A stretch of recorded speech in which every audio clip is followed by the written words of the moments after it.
Hi, it's Jen from Shabby Fabrics. Welcome to this Simple Blessings block of the month. This is just a darling design from Bonnie Sullivan all through the night. Amazing person and definitely a good friend. I love being able to just celebrate everything Bonnie does. This is her design. These are her fabrics. She's a fabric designer for Maywood Studio. All those beautiful Woolies flannel, the color wash flannel, that is Bonnie Sullivan. And when I saw the quilt, I reached out to her. She did the original in wool. She had the cotton background and this was wool. And I thought, you know, people love that laser cut so much. You can see this is really a lot of applique accentuated with some hand embroidery. We're going to do a two-part, this one video broken into two parts. We're going to start with the applique. Part two will be all of those hand embroidery stitches that she did. I'll go over that. So if you are wanting to see how to accomplish those, I'll take you through that. And you'll be able to do that when you get your kits. Of course, you'll be getting one part each month. She's done such a great job of one separate pattern per section of the project. She has allowed us to prefuse and laser cut. You don't have to buy any fusible webbing and trace all of that out. That's going to be done for you. Shapes will be cut into perfect leaves, the beak, the bumblebees, everything about this will be prefused and laser cut for you. And your job is just to enjoy the fun journey of building each site picture, stitching everything down, and then doing some hand embroidery. This is a sold out program. We might have some thread sets still available if you didn't pick that up when you signed up for your program. The reason I bring that up, the 12 weight thread, this is a sulky cotton. It's a heavier thread. We use that not only to stitch the shapes down to the background, but that is also what we used for the hand embroidery. The veins in the leaves, the wings of the bees. If you didn't get the thread set, maybe you've got a room full of thread, no problem. When we get to the hand embroidery portion, you'll just need to be using either 12 weight thread you have at home or picking up some embroidery floss and coordinating colors. So just wanted to mention that. As you can see, Bonnie chose an all black background for her design, making it very challenging to see through our assembly diagram, and even with the assistance of a light box. So I'm going to talk you through that. Sometimes I always love when I can peer right through my background fabric and easily see my assembly diagram. There's no guesswork and everything is just perfectly laid out, but I've got some tips and techniques for you for that. The patterns that Bonnie has do not have the assembly diagram. For that reason, each month we will be supplying you with these block assembly diagrams. This is full scale. We have that boundary of your background fabric. You may choose to maybe leave that a little bit bigger or cut that exactly to size, but this is the layout of block one there, so I can just show you what that looks like. Just like that. The reason we love those assembly diagrams is we're seeing what's going to be happening here. A lot of patterns, including this one, have things reversed for fusible applique, which is fantastic if you're going to be tracing and using a light box and doing all of that to get that going. But once that's done and you're laying out the whole picture, it's nice to have an assembly diagram. So again, thank you to Bonnie for letting us do things like that definitely make the journey of this easier and more fun.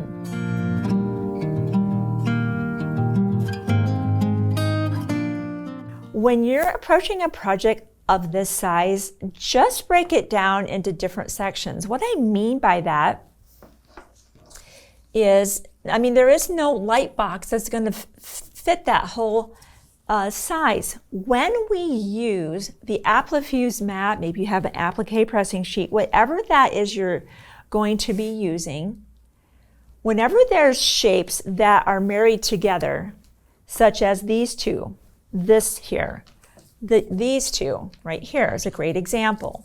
That dashed line means the shape here is going to lie behind that green portion. So we just remove our paper. I've got everything on a medium heat right now with my iron. We'll get that going. And peel this off. It's nice when you can join shapes before bringing them onto the background. Back in the day, when I first discovered quilting, and I was just fascinated by applique in particular, these things were not anything I was even aware existed, and maybe some of those products didn't at the time. Here, we want to build that shape here. We want to build this shape. We want to build this shape. We want to build that bird. We want to build those elements. Any shapes such as leaves that are just kind of by themselves and the berries, you're not going to do anything with that. I'll show you what we mean here in just a moment. So in this instance, this shape for the flower, this is why I have just a small light box. I'm only going to be working in sections as I need to, and it's a lot simpler to work in a section, a smaller section, than one larger section. Okay. So in this instance, you have light box, assembly diagram, and the applique mat. I'm just going to angle that just a touch because I need to lateral this now over to my mat. This piece will go down first, followed by this piece. Actually, I just did that backwards now, didn't I?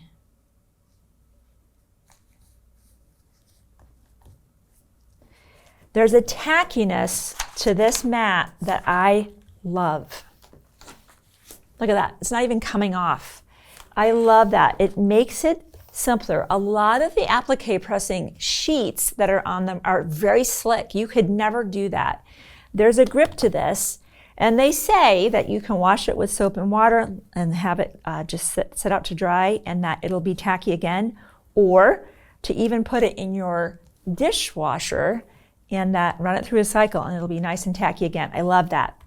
Okay, that's drying. While that's drying, I shouldn't say drying, cooling down, let's go build a bird together. I've got some elements of that. I want to have a few more elements. Let's go build this bird together. Move that off to the side.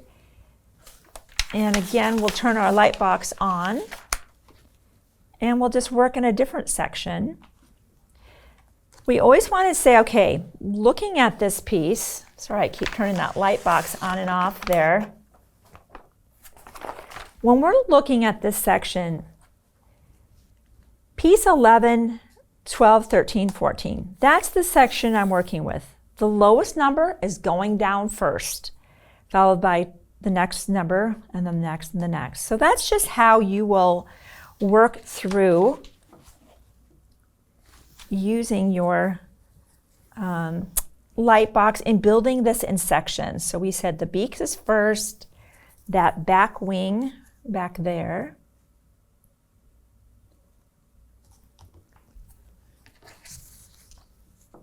Here. Don't you just love, to me, the fun of applique? Yeah, every now and again it's kind of like, oh cool, we're tracing and we're cutting, but after a while you're like, I'm still tracing and I'm still cutting. I want to get to the point where I'm laying everything down and stitching everything down. And so I love that laser cut helps us jump into the fun a lot faster. All right, now let's move that over. Iron that down. Be sure you're pressing straight down, no kind of swishing back and forth.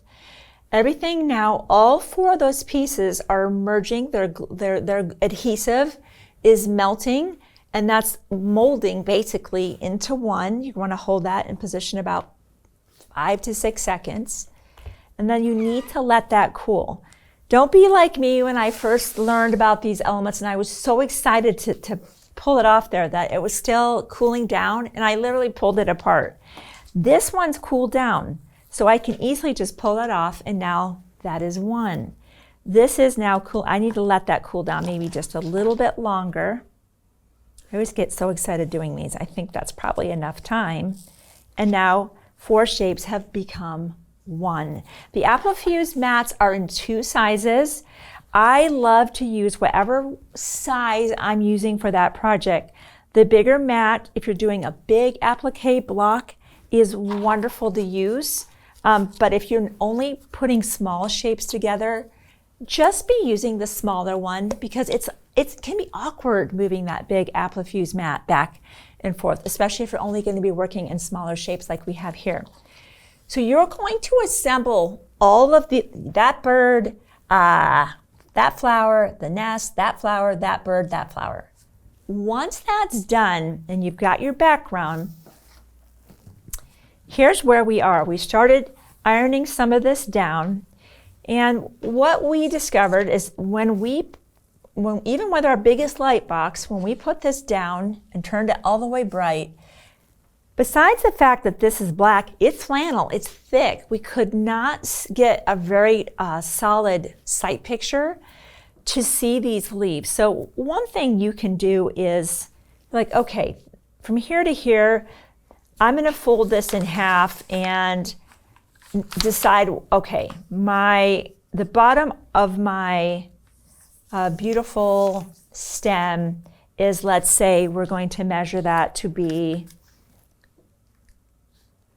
3 1/4 inches. Maybe you fold your fabric in half and finger press, and 3 1/4 inches.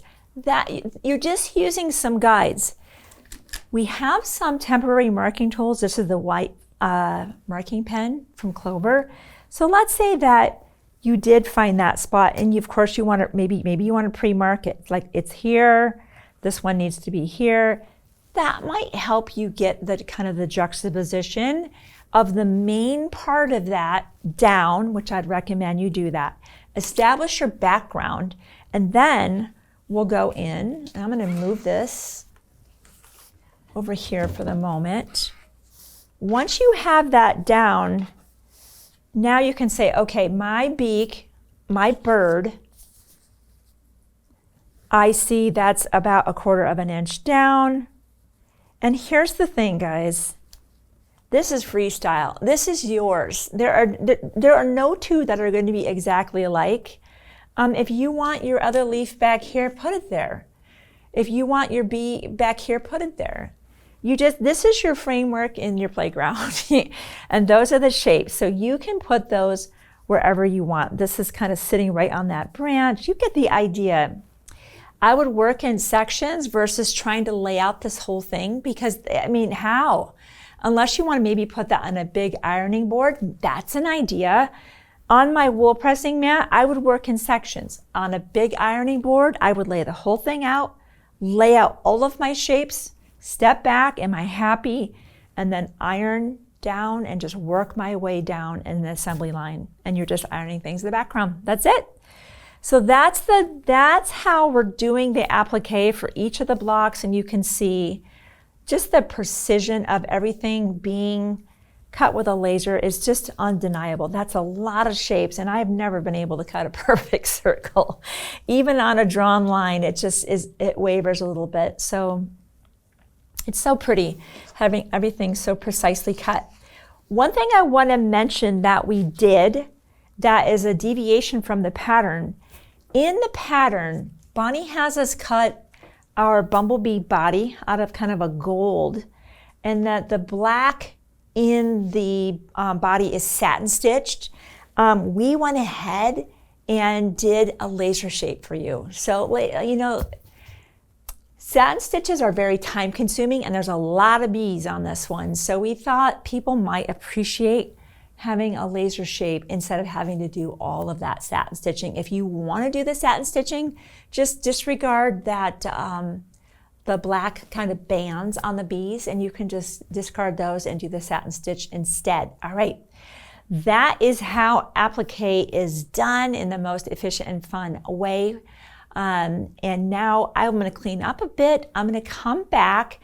Bonnie absolutely loves to do that hand embroidery. I think it's very sweet. It's what adds that just timeless component to her designs. So I'll be back and step you through those stitches.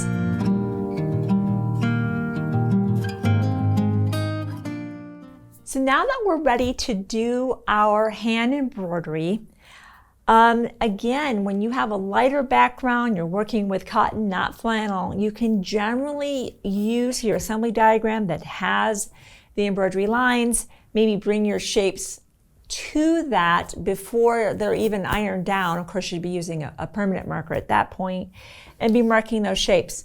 We don't have that luxury here, but we will be using that as our guide. Some people don't need lines and they just start stitching. I'm one of those people that likes to have at least kind of my roadmap of where we're going. We have white marking tools and black marking tools. And of course, there's other colors on the website as well, as you prefer. But if you are going to, if you're like myself and you're like, I really want to mark something here as a guide, I would definitely recommend a temporary marking pen, a friction pen. Or the white, and I've even got a chalk one. It can be messy, but it does leave a nice crisp line, and I'll demonstrate all of them, and you can decide what you like. Starting down here, notice it's not a straight line. It has a gentle arc to it that starts here and kind of ends here. So I'm going to choose on this one a black friction pen and just draw that in. I can very profoundly see that, and that gives me confidence. I'm stitching on the right line. Here I've got 1, 2, 3, 4, 5. I might recommend saying, all right, let's draw the bottom line in, and then the top one, and then maybe just noticing the interval in between. We're just trying to mimic a leaf. If your spacing is different than what's on the diagram, that's fine. And then again over here.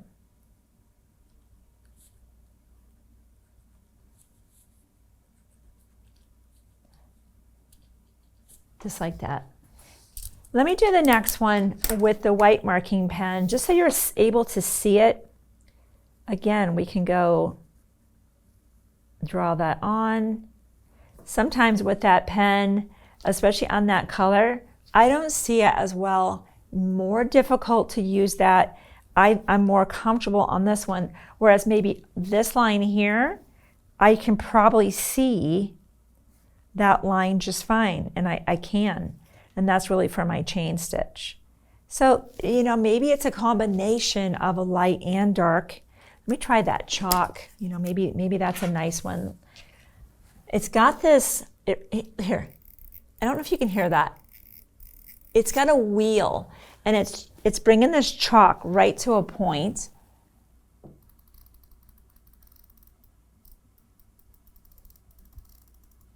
Very nice to see that too. So that's an option. Let's try that on our leaf. Oh, that's a nice option.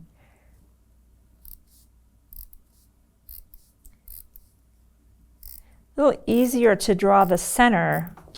I like it and the center line, but trying to draw those veins, especially because the flannel just wants to kind of almost absorb it. You get the idea. Decide if you want to mark and what you want to mark with, and you might even want to just work in a small section, because especially with the chalk, the more you touch it, the more it's going to just be gone and faded away. Once your lines are down, you're ready to start stitching. I'm going to be going over all kinds of stitches with you, but the one that I want to do actually on this piece is the blanket stitch. Some people call it a buttonhole. Those are interchangeable words. For years I thought those were two separate stitches, but apparently they're the same. So I'll just do this here. This is not the stitch where this goes. If we look behind us on the quilt, let's just zero in on that. We'll try to include that in here. Kind of around our center here. I don't know if you can see it. There's a buttonhole stitch there. There in a few different places right around this daisy here. That's a buttonhole stitch here. So it is a fun stitch to do. I will be doing this on our sample, but again, that's not the stitch that is what's done here. But hey, if you want it to be done here, do this stitch. If you're using the 12 weight, I have a single strand of that with a knot in the end. Again, if you did not buy that thread set, no worries. Just grab yourself some either 12 weight from home or some embroidery floss in a dark, kind of that dark charcoal, light black. 2 strands is what I would recommend. And of course, knot that. You'll come up here, right in that corner, and you can decide, and you want to decide now, how deep you want those lines to go in. If you want them to go in profoundly, you're going to take a very deep cut at this. If you want them to be shallower, I'm going to go a little bit shallow here. I'm creating a loop with my thumb. Hopefully you can see this. So I have this loop here. That's what creates that edge. Again, I'll trap that. You're trying to create the same. No, you don't want to go in deeper now unless you want a very folk arty look, very country. I generally try to keep this same interval. So I'm going onto the color. Now I'm on the background.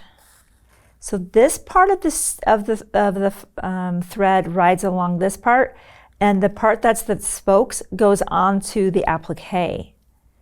I'll show you one more time. The rest of the stitches that I'll be going through we'll be doing here on the white, but a blanket stitch is always used around appliqué. That's why I'm showing this to you with an appliqué. The others can be just on the background. They don't necessarily need to be in conjunction with that. You're going to go all the way around your shape, and when you're done, you're just going to hop over on the other end of that, and then you simply tie off in the back. Always shallow, going behind the appliqué, so you don't come to the front of the project. And I always like to check to make sure I didn't accidentally have, you don't see this little speck of black here. Looks like we stayed shallow, and I like to tie off twice and loop through, and then we'll cut. Okay. The next ones we'll be moving on to are on my background fabric here. I have just a white, and we've written down the names of that. We'll be starting off with our back stitch, also called an outline stitch in the pattern. It is used extensively. We'll start with that one. So a back stitch, outline stitch is needed. A lot of times right here in our diagram, you need to just draw that in. Now they did use a fly stitch. I will show you that later, but it is so much simpler to simply do an outline or back stitch, same thing, and then just come in with some straight stitches. Let me just show you that. You'll come up and go down, and you'll want to keep that interval. And now normally you have a line drawn here, but I'm gonna just go a little freestyle and come back and go right down where I came up. And again, same interval, about like that. And come back. The running stitch, which is right here, is a close cousin in a way. It has this nice gap to it that feels very vintage about it. I like that. There's a deliberate gap. I believe that's on our beehive. Very straightforward, very straightforward. I'm using a hoop, but not needed by any means. You could certainly do this outside of the hoop. And that's how we do a running stitch. Let's just jump down here to a chain stitch, which is basically a lazy daisy connected. So I'm going to start off with that one. So we'll come up here, trap that thread, come right back down where you came up. And you're going to make, it's like a teardrop.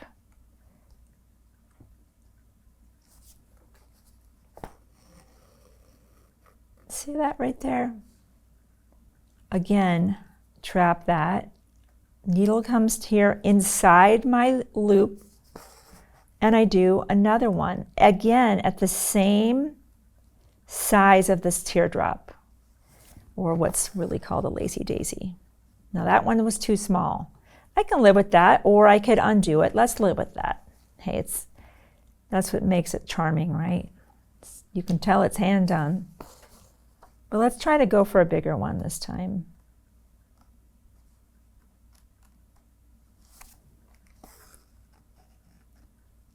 I guess I got small again. Let's try that again. You get the idea. And this is a good reason to practice. And you can decide, I'll do a bigger one, intentionally bigger.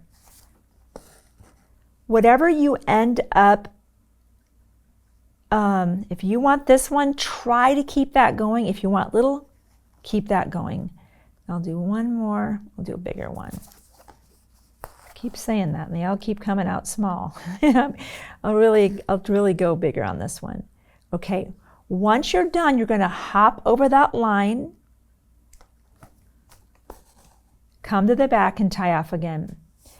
We did the blanket stitch. I'll go ahead and just quickly tie that off, and we'll grab some fresh thread. French knots, super fun. We'll come up here. These are great for the those little seeds on our strawberries. Really fun stitch. You're coming up, holding this off to the side. Needle comes horizontally in the front. I'm going to do 2 wraps. 1 and 2. Rock the needle back down, holding that thread, and then you can let go. If you're like, that's too small for me, you could either get another strand of thread or embroidery floss and do 2, or if you're using embroidery floss, maybe 3, or increase the wraps. Let's say I'm using the 12 weight, and maybe my needle won't support 2 of those, 2 strands. 1, 2, 3, 4. Maybe that, okay, 5. There isn't really a limit on what you can do, the number of wraps. That's what bulks out a French knot. So that's how you would accomplish that. Cross stitch, super easy. You're just coming over in the X. Kind of a sweet little stitch. I think that she did this right here in our berries. Just to kind of like that, like a berry has that part on it that has that kind of X. Very easy to accomplish. So we've done our cross stitch, our French knots, our running, all of that. Remember we did the blanket stitch, buttonhole, same words, over on the applique. The fly stitch. This is what she does talk about, Bonnie talks about in her pattern. Let me just quickly tie this off. I want to move over there. I want to show you how to do this. I did mention here on our diagram, you can just do an outline stitch here to establish the vein you drew in, and then do some just straight lines. That's the easy way to do this. It's very controllable, very approachable for even a beginner. Still, because she does mention the fly stitch, I'd like to show it to you. We'll start here, and we're going to move down a distance.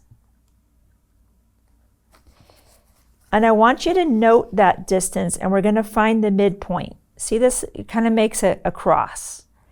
Where you visualize that midpoint being, I'm going to come a beam that on the left and the right. Hopefully you can see this.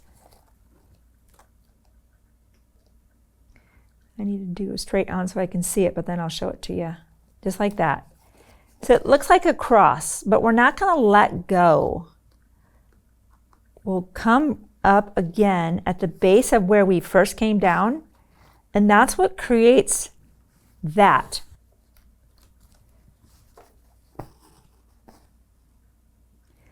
And find my midpoint. I think I'll take this. Maybe a little easier for you if this is out of my hoop.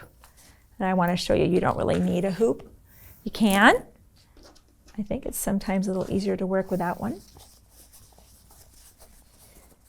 I have my distance. And again, I'm looking for that cross, just this. I'm only care about this section right now. That part's, upper part's done.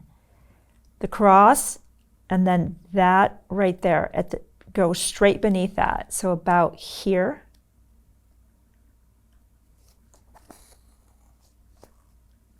Hop over to the opposite side, straight down beneath this.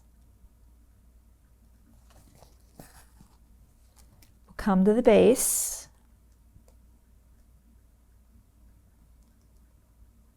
Trying to get in that same exact spot. And that's our next fly. And of course, you're going to continue down with the next one. There's your distance. Where's my midpoint? If you're more comfortable doing a little dot here and a little dot here, do that. I've seen people do that as they're trying to kind of get comfortable with these stitches. And obviously, practice on some scrap fabric before you start diving into adding the embroidery to your project.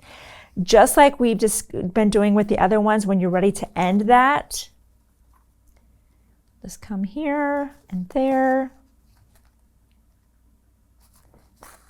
You just hop over on the other side of that and tie off in the back. That's a fly stitch. Again, if you don't want to do this, outline or back stitch, same thing, and then just bring in with the straight lines and you really have the same look. These are just suggestions of stitches. You can do anything you want with these, of course. So you can see that these are very approachable stitches. We have other embroidery resources available. This is really my favorite embroidery in Crazy Quilt stitch tool. It is like a library. It stands up beautifully on the table, and I love that there's full color. And if you're a lefty, and I know that's hard to, you're like, I'm left-handed. It's hard to watch a person right-handed demonstrate when you're left-handed. Left-handed illustrations as well. These are just a few of the stitches inside the book. So much going on. Okay, you're on your way. All of the blocks are really done the same way. Of course, you'll get all your blocks done if you choose to oversize them a little bit. Be sure to square those up to the size included in the pattern. We sewed everything together, and this was a really fun thing that I loved about Bonnie's pattern. Once we did everything and got all the blocks sewn together, I went with my machine and I got to pick a really fun stitch on the machine, and this is done here. I love that the seams were kind of decorated. So many times we try to hide seams, and Bonnie did just a great job of decorating that with, it looks kind of like a fly stitch almost. So if you're comfortable doing that, or maybe practice on some scrap fabric, or you could, of course, go back with whatever stitch you'd want, and a fly stitch maybe would be a great option. And then, of course, you're off to the quilters and then binding, and there are a few, I think there's a few button embellishments for the eyes there and down here. Try to resist putting those on as you're building your blocks, and wait until your quilt is complete to put those on. I've gotten some feedback from my quilter when I did that before, and she's like, don't do that again. She had a difficult time navigating her way around my quilt because I already had my buttons on there. So anyway, thank you for being a part of Simple Blessings. You are a blessing to us, and we love it when programs like this sell out, because you know what that tells me?